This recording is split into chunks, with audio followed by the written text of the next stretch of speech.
Bien, pues vamos a entrar al tema 2 del bloque uno, que sería sistemas coordenados. En este caso, vamos a tocar el sistema polar, que cambia un poquito con el sistema rectangular. Y bueno, el tema es 1.6, coordenadas polares.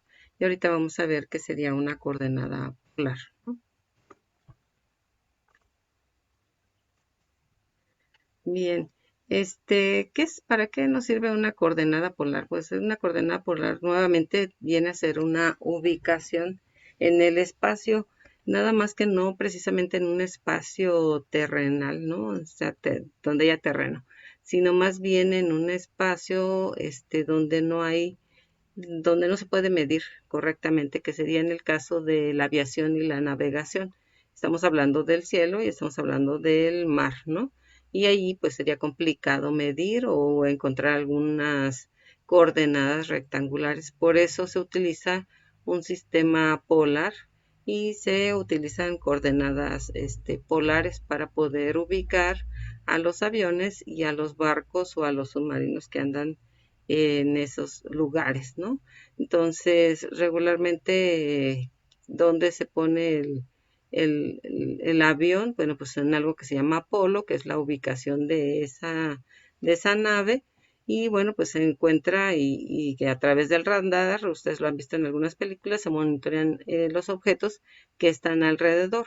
Obviamente no precisamente tienen que ser objetos que se estén moviendo, también pueden ser objetos fijos como montañas o como iceberg, con los cuales pues puede haber algún incidente de tránsito con respecto al avión o al barco del que estemos hablando o del submarino. Entonces esto se aplica en esas áreas, lo utilizan mucho los que estudian para aviadores y para marinos. Bueno, esas son clases fundamentales para ellos. Pero ¿cómo se forma un plano polar? ¿No? Nosotros hasta ahorita hemos visto un plano rectangular, pero necesitamos conocer cómo se establece un plano polar. El plano polar solamente consiste de un origen, al cual le vamos a llamar polo. Aquí se ve un auxiliar, pusimos dos líneas que hacen ángulos de 90 grados y dentro de ellos se dividió en ángulos, en grados, ¿no? No precisamente tiene que ir eso, simple y sencillamente puede ir el polo, se traza una línea horizontal hacia la derecha, conforme va el eje de las X, se pone una flechita al final y a esa línea se le llama eje polar. El eje polar es de donde van a partir todas las coordenadas que podemos ubicar en este sector que se llama plano polar. Entonces nada más tenemos un origen, polo, y la línea que se llama eje polar.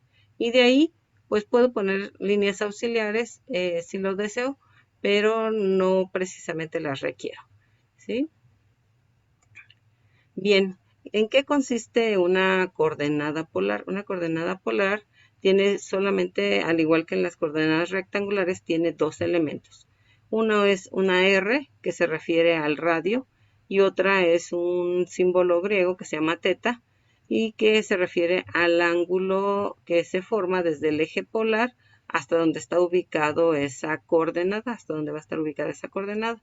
Entonces estamos hablando de el radio, pues es una magnitud, es una distancia que se recorre y el ángulo, pues es un ángulo en el cual está ubicada esa coordenada.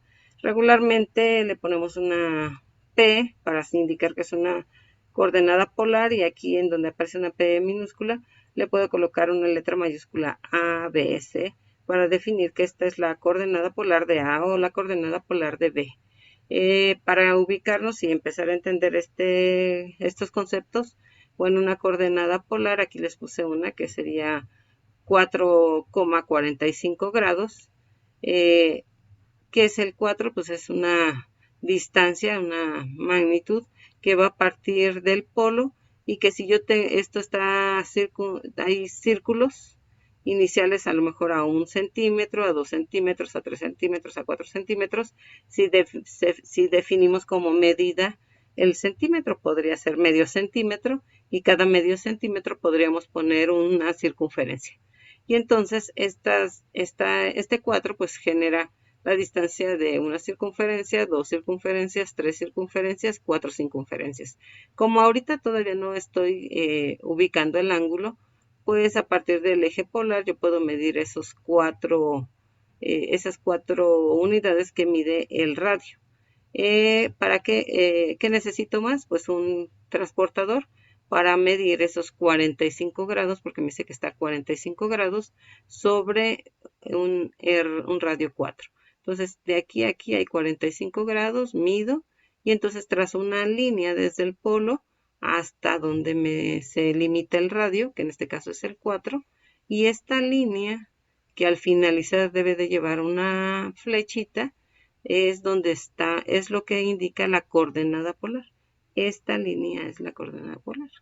¿Qué coordenada polar? En este caso, R, que es 4 y está a 45 grados. Aquí tengo que señalar que hay teta 45 y que esto mide 4. Y pues así se graficaría una coordenada polar. De manera simple, sin líneas auxiliares, pues yo lo único que tendría aquí sería la O del polo, la línea que en el sentido de las X hacia la derecha, que es el eje polar, y aquí mediría el ángulo que tiene la coordenada, y de aquí para acá mediría el radio, que es la magnitud. Entonces, a partir del polo mido, pero antes hay que medir también el ángulo. Donde se interceptan las dos cosas, entonces se encuentra la coordenada polar, y recordemos que debe de llevar una flecha porque estamos trabajando con vectores. Aquí no son simples líneas o simples puntos como en el caso de las rectangulares. Entonces, para que lo tengan en cuenta para trazarlo. Si omito la flechita, entonces estoy hablando solamente de una línea y no, la coordenada polar es un vector. Para auxiliarme para ubicar coordenadas polares, ustedes en geometría y trigonometría vieron algo en las funciones trigonométricas que se llamó el círculo unitario. El círculo unitario está dividido en ángulos de 30 o en ángulos de 45 grados. Si yo saco ese círculo unitario, decimos que a partir de esta ubicación de X, si me muevo en sentido contrario a las manecillas del reloj, pues yo aquí tengo 0 grados. Aquí tendría un ángulo positivo. El primero está a 30 grados, 60, 90, 120, 150, 180. ¿Por qué? Porque las particiones son de 30 grados. Y así me voy. Veamos que en las ubicaciones verticales pues tengo 90 grados, 180 grados, 270 grados, y cuando se cierra ese círculo unitario tengo los 360 grados. ¿Por qué les comento esto? Porque el ángulo pues regularmente los medimos en grados, pero para este apartado también pueden aparecer en términos de pi radianes, que serían sus equivalencias con la constante pi. En este caso, 30 grados representa pi sobre 6, 60 grados es pi sobre 3, 90 grados es pi sobre 90, ¿sí? Entonces, pero ¿quién es pi? En términos de grados, pi vale 180 grados, o sea, veamos, pi vale 180 grados entre 2, pues me está dando el 90, 180 grados entre 3 me está dando el 60, 180 grados entre 6 me está dando el 30.